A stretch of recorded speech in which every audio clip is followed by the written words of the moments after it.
Hello guys and welcome to the first episode of Life on Amp 1.9. My name is Jordan and this is my first episode. But yeah, this is a pre-recorded piece of footage because when we actually started the world I didn't have enough hard drive space to be recording, but I thought I'd hop on in a untouched world and just show you around a little bit. So as far as structures goes, where I'm pointing right now is pretty much where my base is going to be. I've got a little bit of a farm going up there. Not really a lot. I didn't want to make too much progress before I started recording, but yeah. Where I just looked then, we've got like a central hub structure, like a big staircase, which is going to connect all the bases together. And pretty much Danny's been working on that. We've got about 4 people on the server at the moment.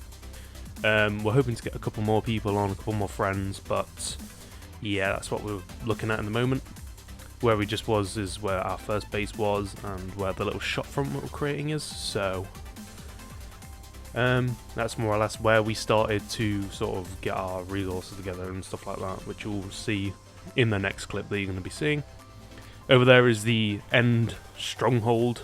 It's about 3,000 blocks away, so it was a bit of a trek getting there, but we've got like a nether portal system going on. There's the coordinates that I'm typing. Like I say, this is pre-recorded, so yeah. And then we do have a triple slime chunk, which my guy will go and punch in a second. So, and Sam's building over there as well. So, thanks for watching this little intro bit. The next clip will be of some actual in-game footage. So, yeah. So here we are in the actual world on the server. Just thought I'd show you around a little bit. This is the base that we started in. Nothing much special, just, you know, your basic stuff. Got your furnaces, your chest full of crap. You know how it is. Then down here we've got our enchanting table. We've got our junk enchantments chest, I guess. And then we've got a pretty awesome fishing farm. This design was by Panda4994. If you want the design, I'll definitely leave a link in the description. Basically, you just sit under here, AFK with your fishing pole, and yeah, that's pretty much it. If I'm honest, get some pretty sweet drops from it. Breaking 3, power 3, and breaking 2. Pretty decent though. Efficiency 4. Obviously, you don't get protection 3 on something that has efficiency 4, but you know, you can sort of mix and choose. So now we're on our way down to the XP farm that Danny built. It's nothing special, it's just off a zombie spawner that he found while he was caving. As you can see the spawner up there. It's pretty simple, it's uses a crusher design to lower the zombies' HP. It doesn't seem like any of them are spawning. It's kind of odd. Are there any entities up there? It says there are some. Anyway, I'm not here to use it, so basically you'll sit down here, you've got like a little room that you can sort of just camp in, which, you know, just blocks you in so you can't get attacked or anything. Not that anything can spawn here. I don't know what's all that lever. Not that anything can spawn in here anyway, but obviously your zombies will drop down into here. Oh, someone just spawned. Here we go. So your zombies will drop down into the little hole here. So another one comes through. And then you'll hit this button, wait for the pistons to sort of retract from crushing them, and then it's more or less a one sort of sword kill, doesn't matter what sword you've got. Obviously with the new swiping feature you can hit multiple at once. Oh, that guy did not die. How rude. And then you just get yourself some XP, some OK drops. Oh, for the full 4. Pretty decent if you ask me, but yeah, just a little simple XP farm that he built. So we can do some enchantments. So I'm just gonna make a little bit of a cut here, and I will see you up top. So here we are. We're just outside of the base that we were just in, and as you can see, the tower is massive.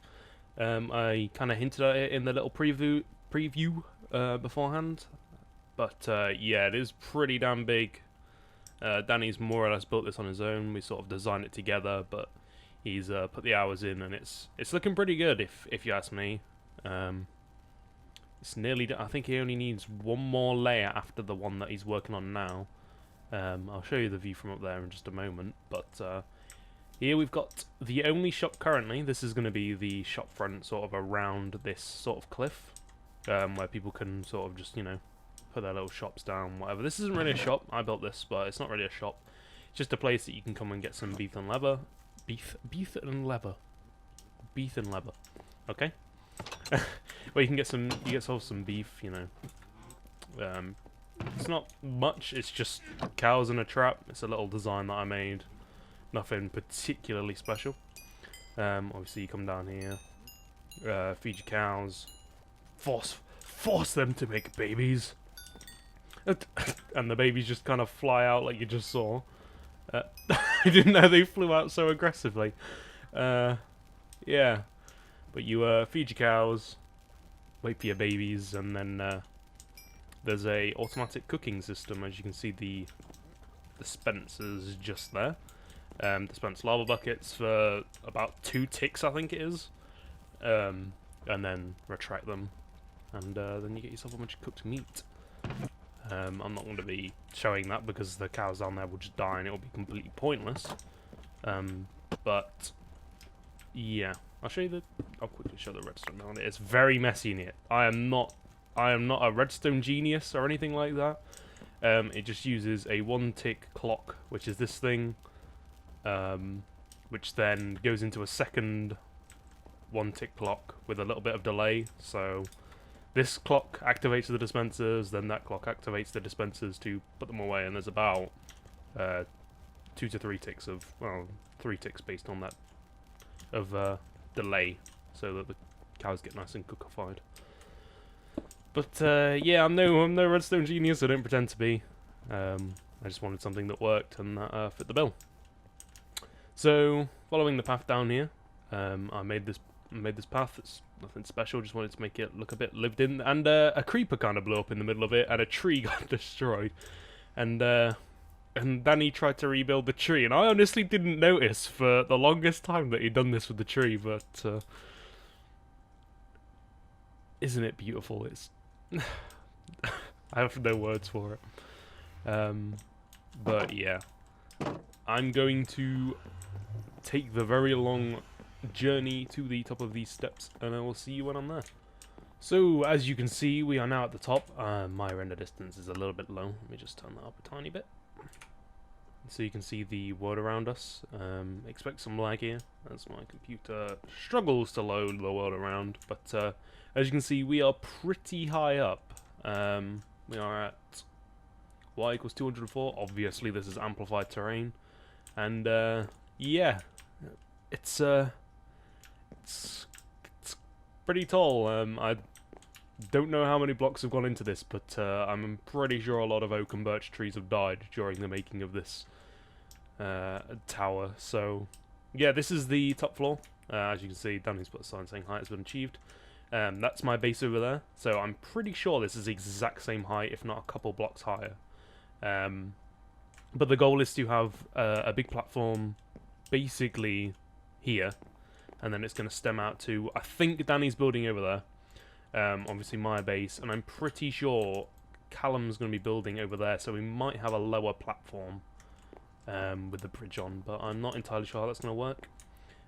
Sam's building down there underneath those trees that I didn't know the trees were there. Danny may have encased them. Another sight to see is that we're going to be building a slime farm. I'm not sure if you can see, there's like a pillar there. And it's a triple slime chunk going that way. So that should be an interesting project that I will be doing. But for sheep, no, don't have any. I don't have any. You're lucky, buddy. But yeah, that's one of the projects that I'm going to be doing. But I will talk more about projects when we hop over to my base. So I'll see you there in a minute. This is arguably one of the slowest descents to anything. This takes longer to climb than the whole tower does, but look at it. Danny has done a brilliant job of that, I think. I think the colours and just how the design looks. Like I said, we sort of did it in tandem, the design. But damn, I've got to hand it to him. He's put a lot of effort into it, and it and it does look good. So here we are on top of my my mountain that I have resided on. I'll speak about the signs on the tree in the next episode. Yeah, there's not a lot up here. I've obviously got my bed. I've got a little bit of a wheat farm going. Got the sugar canes going. Got some alright stairs. I'm not entirely sure on the design of these. It's alright, I guess. I don't mind it, but there's nothing up here yet, other than the nice view of what is going on below us. So, yeah, I suppose I better talk about my plans. So, my plans for this series, they're pretty vast, if I'm honest. I'm not going to talk about every single plan I have, because as things get completed, obviously more plans come up, and then that's how you progress in these things, I suppose. But some of my plans for the very near future, obviously the slime farm I'd love to get done as soon as possible, maybe in a couple episodes of time, I would have thought. I'd like to build some sort of big, not castle, but mansion type thing, or a mansionette on the side of this hill, on the top of this side. I'd like that to be sort of my base, maybe like a Japanese style or Chinese style temple, something like that. I think that would suit my building style well. Obviously I'm going to be redesigning these stairs. They were just like a test, if you will. But yeah, that's what I think I'm going to do in terms of my base. Obviously, like I said, the slime farm. I'd like to build a mob farm as well, like a mob grinder. So mobs spawn, mobs fall, mobs die, you get drops, sort of thing. And I've been working on my own design for this, and it's coming along alright. And when that's finished, there'll be a tutorial on that, for definite. But I intend to build one of those as well. I'm not entirely sure where to build it though. I don't want to, because it is a floating design, I don't want to hinder what this looks like. So I don't think I'm going to be building it in this area. Maybe just over there. There's an Enderman over there. I'm going to go kill him. Maybe just off the side of my base here. I'm thinking there's like a little swamp.